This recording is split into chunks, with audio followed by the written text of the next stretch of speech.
আমার ভাইজানেরা, হে নবী পাকের উম্মত উম্মতিরা, হে নবী দেবানারা, বিশ্ব নবী রাসূলুল্লাহ সাল্লাল্লাহু আলাইহি ওয়াসাল্লাম শাবান মাসের আগে রজব মাসে আল্লাহর সঙ্গে সাক্ষাৎ করার পরে আমার আল্লাহ বলেছিল, হাবিব রে, নবী ইব্রাহিম আলাইহিস সালাতু ওয়াস সালাম যখন আমি আল্লাহকে খুশি করার জন্য সে আমার পরীক্ষায় যখন উত্তীর্ণ হয়েছে, সে তার মুখের পর্দাটা সরিয়ে দেখছেন, না না না, তার ছেলে ইসমাঈল তার পাশে দাঁড়িয়ে আছে। আর আমার আল্লাহ পাক রব্বুল আলামিন গায়েবে শক্তি দিয়ে জান্নাতি দুম্বাকে আল্লাহ করে দিয়েছে।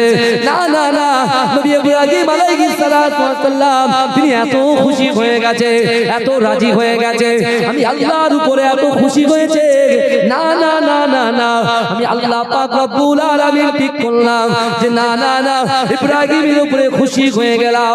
এ যুবকেরা, নবী ইব্রাহিম আলাইহিস সালাতু ওয়াস সালাম আল্লাহর উপরে খুশি হয়ে রাজি হয়ে তিনি সাথে সাথে 4 রাকাত শুকরিয়ার নামাজ আদায় করেছিলেন।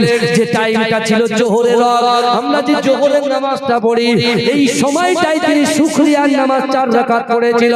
আমার দয়াল নবী রাসূলুল্লাহকে আমার আল্লাহ পাক বলে, হাবিবুল্লাহ শুনেন শুনেন, নবী ইব্রাহিম আলাইহিস সালাতু ওয়াস সালাম যে খুশি হওয়ার জন্য 4 রাকাত শুকরিয়ার নামাজ আদায় করেছে, ওই 4 রাকাত শুকরিয়া আদায়ের নামাজটা আপনার উম্মত উম্মতিদের জন্য আমি আল্লাহ পাক জোহরের 4 রাকাত ফরজ নামাজ বানিয়ে দিলাম। জোরে বলুন না সুবহানাল্লাহ। বলছে হাবিব, আপনার উম্মতের জন্য এই নামাজটাকে আমি ফরজ করলাম জোহরের 4 রাকাত। জোরে বলুন। যদি আপনার উম্মত উম্মতিরা তাদের কাজ কর্ম ফেলে দিয়ে তাদের মূল্যবান সময় থেকে যদি আজ আল্লাহর ঘরে হাজিরি দেয়, আল্লাহর সঙ্গে মাথা নত করে, না না না, আমি আল্লাহ পাক ওই বান্দাকে পরীক্ষা করব।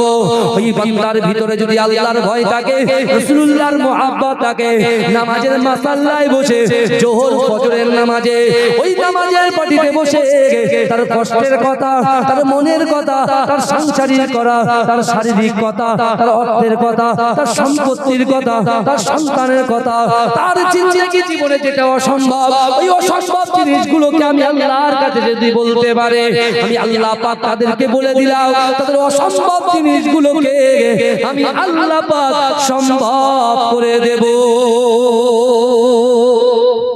জোরে বলেন, এ চিৎকার দিয়ে বলা যাবে সুবহানাল্লাহ, নারে তাকবীর, নারে তাকবীর। তাহলে 5 ওয়াক্তের ভিতরে 2টো অফার পেয়ে গেলাম।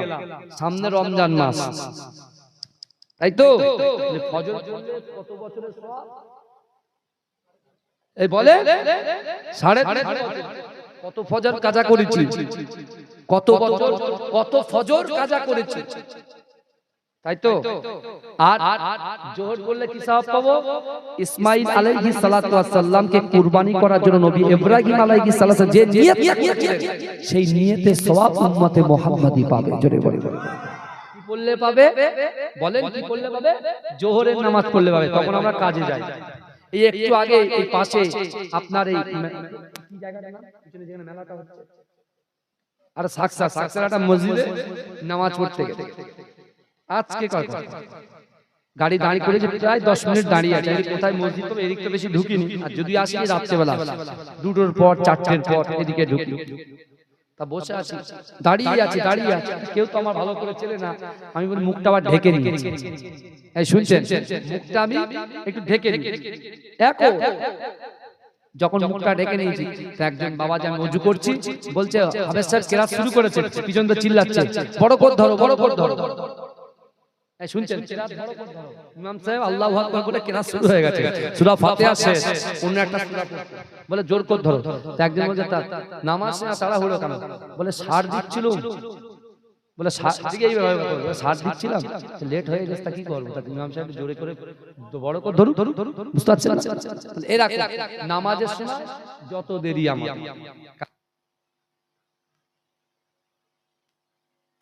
শোনায় সোহাগাত। হ্যাঁ, আপনি মনে করছেন কি ওই ডক্টর বাবু আমাদের রোগ সারা এটা ভাবছেন নাকি? খবরদার, সবকিছুর মালিক কে? এই বলেন সবকিছুর মালিক কে? এই আপনার গ্রামে বাবু শহরের পারিবারিক সমস্যা, শারীরিক সমস্যা, অর্থনৈতিক সমস্যা, সাংসারিক সমস্যা, সন্তানের সমস্যা, স্ত্রীর সমস্যা, ইত্যাদি ইত্যাদি ইত্যাদি। যদি সমস্যায় পড়ো বা নামাজে এসো, তোমার সমস্যার কথা তুমি কার কাছে? আল্লাহর কাছে। দেনেওয়ালার জন্য, দেওয়ার জন্য আল্লাহই প্রস্তুত। দুনিয়া সব বাদশা, রাজা, বন্ধু বান্ধব, নারী পুরুষ, নেতা নেত্রী সবার কাছে যাবেন, একবার দুবার চারবার গিয়ে দৌড় বন্ধ বলে দূর গিয়ে চলবে না, সব সময় চাই আমার চাই। আর আপনার 60 বছরের প্রত্যেকটা সেকেন্ডে সেকেন্ডে যদি আল্লাহকে চান, আল্লাহর দর কখনো বন্ধ হবে না, সব সময় বান্দার জন্য খোলা। জোরে বলবেন না? জান্নাত যদি পেতে চান আল্লাহ তো নিজেই ঘোষণা করেছেন, ওয়ালিমান খাফা মাকামা রাব্বিহি জান্নাতান। হে যুবকেরা, হে নবী পাকের উম্মতিরা, সত্যি সত্যি জান্নাত যদি পেতে চাও, ও মায়েরা বোনেরা, আপনার পীরের আওলাদ বলে দিয়ে গেলাম না না না, আল্লাহর কোরআন বলছে বান্দা, ওয়ালিমান খাফা মাকামা রাব্বিহি জান্নাতান। আমার আল্লাহ বলে বান্দা, কাল কিয়ামতের মাঠেতে আমি আল্লাহর সামনে দাঁড়ানোকে যদি তুমি ভয় করতে পারো, আমি আল্লাহ পাক তোমাকে দুটো জান্নাত পুরস্কার দেব। কটা জান্নাত দেব? এই কটা জান্নাত? দুটো জান্নাত। কত বড় জানে? জান্নাতটা কত বড় জানে? আসমান জমিনের মিডলে যতটা ফাঁকা জায়গা আছে, ফাঁকা জায়গা শুধু একটা জান্নাত। জোরে বলে, জোরে বলে। আল্লাহ বলছে জান্নাতে কারা যাবে? জান্নাতে কারা যাবে? আল্লাহ বলে দিলেন, তোরা আমার ক্ষমার দিকে আসিস, আমি আল্লাহ খুশি হলাম, তোদের জন্য জান্নাত বরাদ্দ করলাম, জান্নাতটা কত বড় সেটা শুনিয়ে দিলাম। আর এই জান্নাতে কারা যাবে সেটা শুনে যা। আল্লাহ বলছেন ইদ্দাত লিল মুত্তাকিন, অর্থাৎ যারা মুত্তাকি, যারা পরহেজগার, যারা দিলের ভিতরে খাউফে ইলাহি আছে, যাদের অন্তরের ভিতরে কলবের ভিতরে রাসূলুল্লাহর মুহাব্বত আছে, আর যাদের জিন্দেগি জীবনে নামাজের পার্টি আছে। তাহলে নামাজের পার্টিতে বসবেন, ইবাদত বান্দি করবেন, আল্লাহকে ভয় করবেন, রাসূলকে মুহাব্বত করবেন, যেটা চাইবেন সেটা পাবেন। যেটা বলবেন মা ফাতেমাতুজ জোহরা রাদিয়াল্লাহু তাআলা আনহা নামাজের পার্টিতে আছে, এবং হাসান হুজুর হোসাইন ছটছট করছে, ছটছট নামাজের পার্টিতে আছে। আল্লাহর কাছে চাইছেন, আল্লাহ কি করব, কি করব, কি করব, কি করব। হ্যাঁ, হঠাৎ করে গাইবে আওয়াজ, তোমার নামাজের পার্টিটা তুলে। নামাজের পার্টিতে তুলে দেখছে শুধু সোনার কয়েন। যেটা বলবো শুধু সোনার কয়েন। আবার এরকম করে বাড়ি থেকে নামাজের পার্টি তুলে বলবেন রাখি, এটা জানো না। তার জন্য অনেক পরিশ্রম করতে হবে। তার জন্য কি করতে হবে? এই ফজরে সারাক্ষণ মোবাইল দেখবো, সেই সকাল রাত্রেবেলায় সে সারাদিন কাজ করবে, মাঠে ঘাটে এখানে সেখানে করে ঠিক 10টার সময় বেডে যাবে। হ্যাঁ, স্ত্রী এক সাইডে শুয়ে থাকবে, এও মোবাইল দেখবে, ও মোবাইল দেখবে, দেখতে দেখতে যে আসসালাতু খায়রুম মিনান নাওম, যেই বলবে ঘুম থেকে নামাজ উঠতাম, তখন বিবি বলছে পায়ের কাছে টেনে মাথায় দিতে, পায়ের মাথায় দিলে দুজন নাক দিয়ে খর খর করে করে করে। আল্লাহ বলছে, হারা তোর জন্য সুপার স্পেশালিস্ট রুজি রেখেছিলাম, এটাকে আমি কি করলাম সাইড করে, হ্যাঁ, একজন রহিম সে নামাজ পড়েছে, আমি রহিমের কাছে ঠেলে দিলাম। জোরে জোরে আমার বয়স্ক লোকদের থেকে আপনি শিক্ষা নেবেন না? কবর জিয়ারত করে এমনি করতে বলেছে, যারা বলছে তারা তো বখিল কৃপণ, যারা বলছে কবর জিয়ারত করা বিদআত। এই রাসূল মেরাজে গিয়েছেন, নামাজ পড়েছেন, আবার মেরাজে গিয়ে রাসূলুল্লাহ মেরাজে যাওয়ার সময় মাঝখানে ব্রেক করে একজন কবরকে জিয়ারত করেছিলেন। জোরে বলো, রাসূল করেছিলেন। শোনাবো তো আপনাদের অনেক, একদিন একবারের তো বেলা না, তাই তো নাকি কথা বলেন না বাবা। হ্যাঁ, তকবীরটার নারে বর্ষণ হয়, জলকম্প হয়ে যায়, আর এমন কোন ভূমিকম্প হয় আপনার উম্মতরা মিলে এই ভূমিকম্পকে ঠেকাতে পারবে না। তারা এমন করে কিছুই করতে পারবে না, তারা তো বরবাদ হয়ে যাবে। ইয়া রাসূলুল্লাহ, হাবিবাল্লাহ, তারা তো ধ্বংস হয়ে যাবে। কিন্তু যুবকেরা, আল্লাহর রাসূল বলতে সাহাবারা, আমি রাসূলুল্লাহ ফাতেমার কথা চিন্তা করি না, হাসানের কথা চিন্তা করি না, হুসাইনের কথা চিন্তা করি না, আমার স্ত্রীগণের কথা চিন্তা করি না। আমি রাসূলুল্লাহ সবার কষ্ট সইতে পারি, আমার উম্মতের কষ্ট আমি রাসূলুল্লাহ কখনোই সইতে পারি না। সবার কষ্ট সইতে পারি, তো আমার উম্মত কষ্ট পাক এটা আমি সইতে পারি না। তাই বিশ্ব নবী বলছে, সাহাবারা শোনো, আমার উম্মতদেরকে আমি বলে গেলাম, আল্লাহ তো রাগ যেমন আছে, আল্লাহ দয়াও তেমন আছে। মা যেমন তার সন্তানকে ভালোবাসে, মায়ের থেকে 70 গুণ বেশি আল্লাহ তার বান্দা বান্দিকে ভালোবাসে। জোরে বলা যাবে না? ওই জন্য তো আল্লাহ বললেন, তুমি আমার কথা শুনবে, আমি তোমার কথা শুনবো। আল্লাহ রাসূল সাল্লাল্লাহু আলাইহি ওয়াসাল্লাম বললেন যে আল্লাহর রাগ ঠান্ডা করার একটা মেডিসিন আছে। মেডিসিন আছে কি? যে কোন গ্রামে যখন কোন মক্তব থাকে, মক্তব মাদ্রাসা, ওই মাদ্রাসার বাচ্চা বাচ্চা ছেলে যারা এই মাদ্রাসায় এসে বসে কোরআনের মা বলা হয় সূরাতুল ফাতিহা। এই ফাতিহাটা যখন সূরাতুল ফাতিহা, এই সূরাটা যখন তারা তেলাওয়াত করে, এই সূরাটা তখন যারা পাঠ করে, এই সূরাটা শেষ করার সাথে সাথে আমার আল্লাহ পাকের রাগটা ঠান্ডা হয়ে যায়। জোরে বলতেন না? আর কি হয়, যদি আপনারা মাদ্রাসা করেছেন, ওই মাদ্রাসায় যদি হিফজখানা খুলে 4টে 5টা 10টা 20টা হিফজের ছেলে বাচ্চাগুলোকে যদি আপনি মানুষ করতে পারেন, হে যুবক বিশ্বাস করো, ওই বাচ্চাগুলো যখন এই রাস্তা দিয়ে হেঁটে হেঁটে যাবে, তাদের পায়ের নিচে আল্লাহ পাকের ফেরেশতারা ডানা বিছিয়ে দেবে। জোরে বলে, তারা যখন কবরস্থানের পাশ দিয়ে যাবে, আল্লাহ কবরের আযাবকে ঠান্ডা করে দেবে। জোরে বলা যাবে না? আমার ভাইয়ারা, হে নবী পাকের উম্মত উম্মতিরা, হে নবীর দেওয়ানারা, তাই তো বিশ্ব নবী রাসূলুল্লাহ সাহাবাদেরকে বলতেন, হে আমার সাহাবারা, রজব মাস, শাবান মাস, রমজান মাসে তোমরা বেশি বেশি দান খায়রাত করো, বেশি বেশি কোরআন তেলাওয়াত করো, বেশি বেশি পিতা মাতার খিদমত করো, বেশি বেশি মানুষের কাছে দোয়া চাও, বেশি বেশি করে নামাজ কালাম জিকির ফিকিরে ভালো করে ধ্যান দাও। না না না, আমি রাসূলুল্লাহ যখন মেরাজে গজনীতে ছিলাম, আমার আল্লাহ পাক রব্বুল আলামিন আমি রাসূলুল্লাহকে এত খুশি হয়েছিলেন, এত রাজি হয়েছিলেন। আমার আল্লাহ পাক আমি দয়াল নবী মুস্তাফাকে বলেছিলাম, হাবিবুল্লাহ, না না না, আপনার একজন পয়গম্বরকে পাঠিয়েছিলাম, যার নাম হচ্ছে হযরত আদম আলাইহিস সালাতু ওয়াস সালাম। এই আদমকে আমি আল্লাহ পাক জান্নাতের ভিতরে রেখেছিলাম, জান্নাতের ভিতরে বলেছিলাম, হে আদম তুমি খাও দাও মত মস্তি সব কিছু করো, লা তাকরাবুস সাজারা, ওই গাছের কাছে যাবে না, গাছের ফল ভক্ষণ করবে না।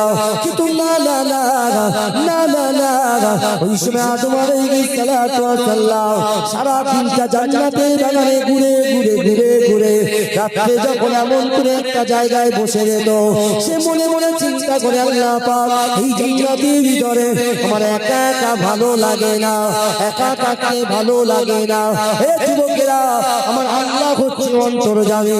আজকে বাবু শহরের যুবকের অন্তরের ভিতরে কি এমন আশা আছে, ইচ্ছা আছে, আকাঙ্ক্ষা আছে, উদ্দেশ্য আছে, আমার গুণের অন্তরের ভিতরে কি আশা আছে, আকাঙ্ক্ষা আছে, উদ্দেশ্য আছে, আমার আল্লাহ পাক সব কিছু জানে।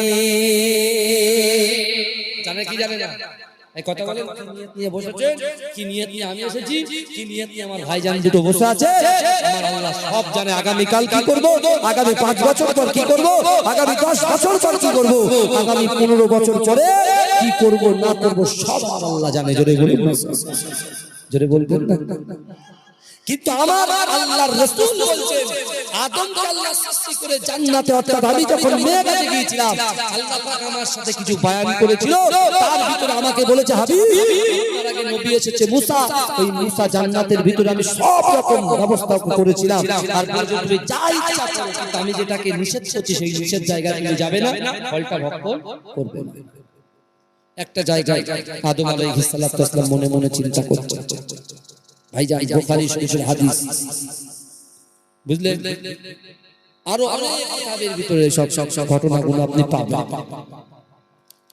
আদম আলাইহিস সালাতু ওয়াস সালাম তিনি মনে মনে চিন্তা করছেন, একা একা ভালো লাগে না নাকি? বাম পাজরের হাত থেকে আল্লাহ পাক মা হাওয়া আলাইহিস সালাতু ওয়াস সালামকে সৃষ্টি করলেন।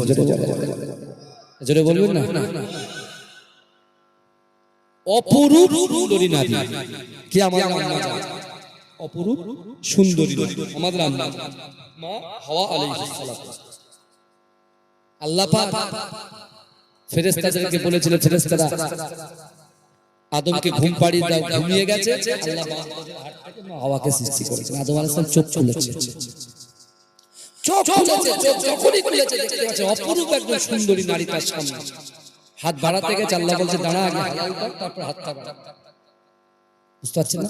আগে হালাল করো তারপর হাত বাড়াও। কি হালাল করো? ইজাব, কবুল আর মোহর, শর্ত, তাই না? একটা বিবাহ সম্পন্ন করতে গেলে ইজাব, কবুল আর মোহর হচ্ছে শর্ত। এই কথা বলে, তাই তো নাকি? এখন কথা হলো আমরা অফার অ্যাকসেপ্ট করি, আর এটা কিন্তু অফারের মাস, রমজান মাসটাই কিন্তু অফারের মাস। ওই জন্য আমি অফারের কথা বলছি। এই শুন, রমজান মাসটা এই মাসে আলোচনা অন্যরকম। রমজান মাসটা হচ্ছে অফারের মাস। এক দিলে যেমন 10 আল্লাহ দেব বলেছে, আর এক দিলে 60 পাবেন, 70 পাবেন। জোরে বলুন। 1 টাকা দিলে 70 টাকা সওয়াব, অফার বেশি। এক দিলে 10 পাবেন, আবার এই রমজান মাসে 1 টাকা দিলে 70 টাকা সওয়াব। জোরে বলুন, জোরে বলুন। এখন কথাগুলো বাপ আদম আলাইহিস সালাতু ওয়াস সালামকে আল্লাহ পাক বিবি হালাল করে দিলেন, কিন্তু শয়তানের প্ররোচনায় পড়ে তিনি ফল ভোগ করেন। তো আপনারা জানেন, জাস্ট একটা পয়েন্ট নিয়ে আসছি, যার কারণে বলছি, সব জানেন আপনারা। আদম আলাইহিস সালাতু ওয়াস সালামকে আল্লাহ কি করলেন? জান্নাত থেকে বার করলেন, মা হাওয়াকে জেতায়, আর আদম আলাইহিস সালাতু ওয়াস সালামকে শ্রীলঙ্কায় পাঠিয়ে দিলেন আল্লাহ। দুজনে ডিভাইডেড করে দিলেন, আলাদা করে দিলেন, জুদা করে দিলেন। আমার ভাই জানেরা, হে নবী পাকের উম্মত উম্মতিরা, হে নবী দেবানারা, বিশ্ব নবী রাসূলুল্লাহ সাল্লাল্লাহু আলাইহি ওয়াসাল্লাম সাহাবাদেরকে বলেছিল, হে আমার সাহাবারা, না না না, আমি রাসূলুল্লাহ তোমাদেরকে জানিয়ে দিলাম, আমার আল্লাহ পাক বললেন, হাবিব শোনেন শোনেন, বাবা আদম একটা ভুল করেছে, যে ভুলের কারণে আমি আল্লাহ তাকে ঘর থেকে বের করে দিয়েছি, তার সঙ্গে স্বামী স্ত্রীর মধ্যে জুদা করে দিয়েছি। কিন্তু না না না, এমন একটা দিন একটা রেখেছি আমি আল্লাহ পাক। 300 থেকে 350 বছর আদম করেছে, হাওয়া করেছে, একটা ভুল করেছে, গুনাহ করেছে। 300 থেকে 350 বছর কাটা করেছে, কিন্তু 300 থেকে 350 বছর কাটার পর আমি আল্লাহর কাছে ক্ষমা চাওয়ার পর আমি আল্লাহ একটা দোয়া দিয়েছিলাম, রব্বানা যালামনা আনফুসানা ওয়া ইল্লাম তাগফির লানা ওয়া তারহামনা লানাকুনান্না মিনাল খাসিরিন। না না না, আমার রাসূলুল্লাহর ওসিলাও নিয়েছিল আদম, আমার রাসূলুল্লাহর ওসিলা নেওয়ার জন্য, এই দোয়াটা পড়ার জন্য আমি আল্লাহ পাক তার 300 থেকে 350 বছরের গুনাহটাকে আমি আল্লাহ ক্ষমা করে দিয়েছিলাম। আমি আল্লাহ যখন ক্ষমা করেছিলাম, যে টাইমে ক্ষমা করেছিলাম, ওই টাইমটা ছিল ফজরের রাত, ওই টাইমটা ছিল ফজরের রাত। না না না, ও আমার হাবিব রে, আমি আল্লাহ আপনাকে মহব্বত করি, ভালোবাসি। আপনাকে সৃষ্টি না করলে দুনিয়ায় কিছুই সৃষ্টি করতাম না। ও আমার হাবিবুল্লাহ, শোনেন শোনেন শোনেন শোনেন, আদম আলাইহিস সালাতু ওয়াস সালামকে আমি আল্লাহ যখন ক্ষমা করে দিয়েছিলাম, ও তখন শুকরিয়া আদায় করে ওই ফজরের ওয়াক্তে 2 রাকাত শুকরিয়ার নামাজ আদায় করেছিল, 2 রাকাত শুকরিয়ার নামাজ আদায় করেছিল। ও আমার হাবিব রে, আপনি যান যান, দুনিয়ায় যখন যাবেন আপনার ওই সকল উম্মত উম্মতিদেরকে জানিয়ে দেবেন, না না না, আমি আল্লাহ পাক রব্বুল আলামিন আদম আলাইহিস সালাতু ওয়াস সালাম যে 2 রাকাত শুকরিয়ার নামাজটা পড়েছিল, ওই 2 রাকাত শুকরিয়ার নামাজটা আপনার উম্মতের জন্য আমি আল্লাহ ফজরের 2 রাকাত ফরজ নামাজ বানিয়ে দিলাম। ও আমার হাবিব শোনেন শোনেন, দুনিয়াতে গিয়ে আমার বান্দা বান্দীকে জানিয়ে দেবেন, আমার বান্দা বান্দিকে বলে দেবেন না না না, যে বান্দা বান্দি ফজরের 2 রাকাত ফরজ নামাজ আদায় করবে, আমি আল্লাহ পাক ওই বান্দা বান্দির তার জিন্দেগি জীবন থেকে 300 থেকে 350 বছরের গুনাহটা আমি আল্লাহ পাক ধুয়ে মুছে সাফ করে দেব। জোরে বলেন না। রমজান মাস আসছে, রমজান মাস আমরা অফার নিচ্ছি কিসে? Net free 2GB net. এই 500 টাকায় 1 প্লেট বিরিয়ানি আর 2GB বলেন মোবাইলের নেট ফ্রি। ওরে বাপ রে বাপ, বাবু শহরের ছেলেরা কাঁচা বেঁধে হাত গুটিয়ে ছিল ভাই, দাঁড়া মাল দেয়া, কারণ রমজান আসছে যে কি করে সময় কাটাবো। রমজান শরীফে আল্লাহ নাযিল করেছে, এ যুবক শোনো, যে কোরআন রাসূল যখন কাবা শরীফের কাছে তেলাওয়াত করেছিলেন, আল্লাহর রাসূলকে মারার জন্য, চক্রান্ত করার জন্য, মিটিয়ে দেওয়ার জন্য, কোরআনটাকে একটা জায়গায় সীমাবদ্ধ করে দেওয়ার জন্য বহু চক্রান্ত চালিয়েছে, কিন্তু আমার রাসূল বলছে না, হে আমার সাহাবারা শোনো, আল্লাহর কোরআন বলছে মান কানা লিল্লাহ কানা আল্লাহু লাহু, যে ব্যক্তি আল্লাহর হয়ে যায় আল্লাহ তার হয়ে যায়। জোরে বলো। আমি রাসূলুল্লাহ, আল্লাহ বলেছে ওয়াত্তাকুল্লাহ, ভয় করো আমি আল্লাহ, যে আল্লাহ আমার রিজিক দিচ্ছেন, যে আল্লাহ হায়াত দিচ্ছেন, যে আল্লাহ চোখ দিয়েছেন, যে আল্লাহ জবান দিয়েছেন, যে আল্লাহ যৌবন শক্তি দিয়েছেন, যে আল্লাহ মেধা শক্তি দিয়েছেন, যে আল্লাহ একটা বাড়ির সঙ্গে আরেকটা বাড়ি করার ক্ষমতা দিয়েছে, যে আল্লাহ একটা গাড়ির সঙ্গে আরেকটা গাড়ি করার ক্ষমতা দিয়েছে, যে আল্লাহ একটা ব্যবসার সঙ্গে আরেকটা ব্যবসা করার ক্ষমতা দিয়েছে, ছেলের দিকে মেয়ে দিয়েছে, মেয়ের দিকে ছেলে দিয়েছে, সেই আল্লাহকে ছাড়া তো আমি কাউকে ভয় করি না। জোরে বলো।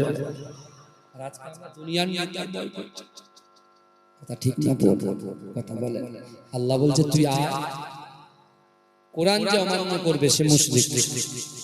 বুঝতে পারছেন না? কোরআন যে মানবে না সে আল্লাহর বান্দাই হতে পারে। আপনি চিন্তা করে আমরা বাঁচবো কত বছর, ভালো করে বুঝবেন, কষ্ট বোঝার জিনিস নাকি।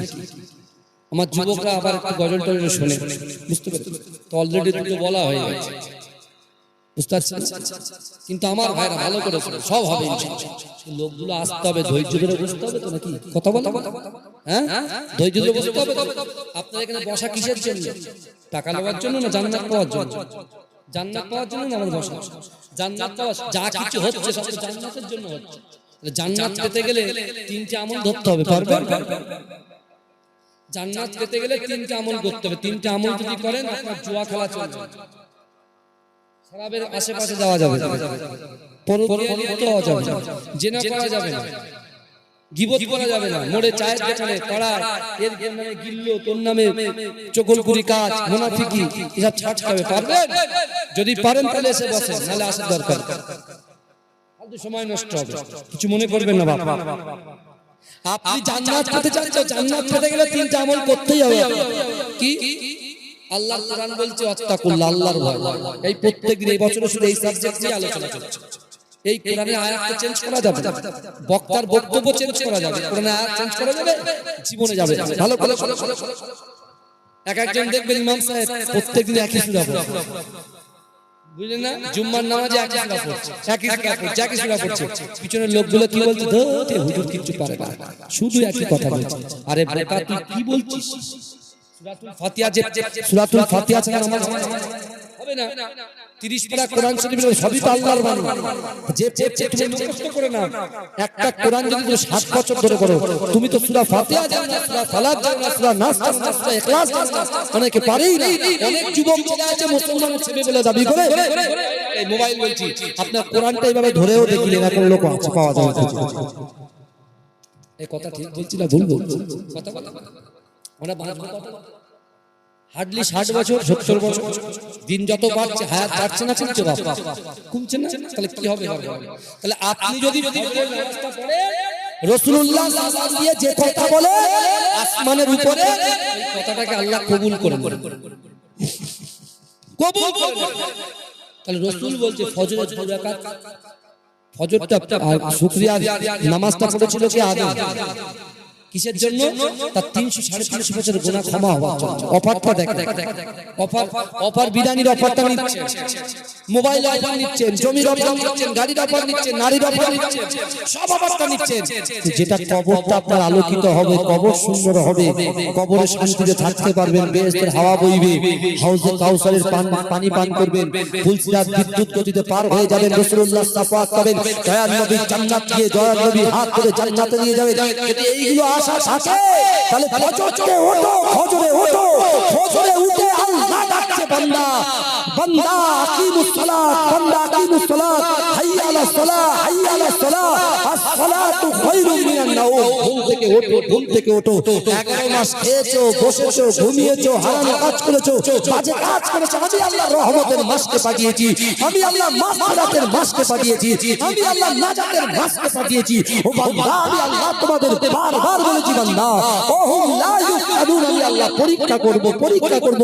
বান্দা তোমরা বুঝতে চাইছো না, এখনো বাকি আছে তোমাদের জন্য।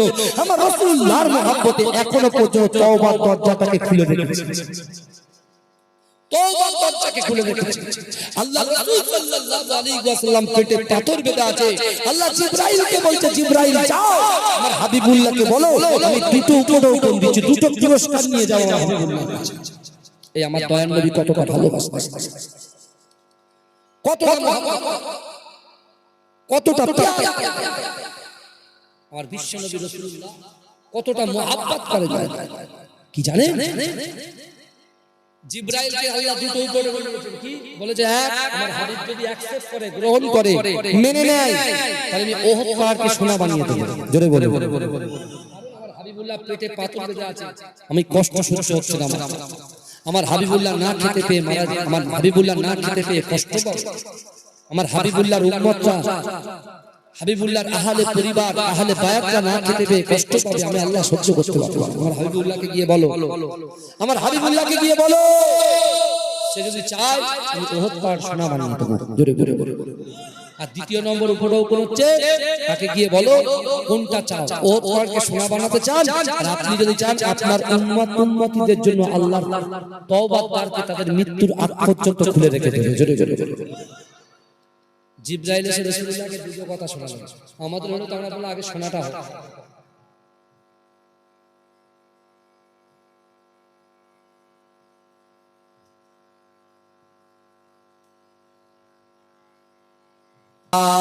সাল্লি আলা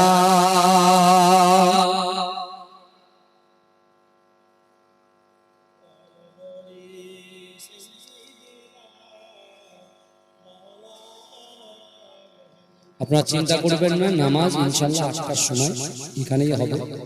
এখানে একটা মজলিস তৈরি হয়েছে, সব যদি উঠে চলে যান মুশকিল হয়ে যাবে। এখানেই নামাজ হবে ইনশাআল্লাহ। ভাইজান এসে নামাজ পড়িয়ে দেবেন, কোনো চাপ চাপ, ঠিক আছে? কারা কারা রাসূলুল্লাহকে ভালোবাসেন হাত কাঁধে তাকবীর দেন, নারে তাকবীর, ঝেড়ে দেন, ঝেড়ে নারে তাকবীর। মাসলাকে মুজাদ্দিদ জামান, মুজাদ্দিদ জামানের হক মাজিদাই পীরডাঙ্গা দরবার শরীফ, আন্দুলিয়া জালালিবাগ দরবার শরীফ, নারে তাকবীর। আমি যখন হাত তুলবো আপনারা তুলবেন তো নাকি? হ্যাঁ, কি বলবেন?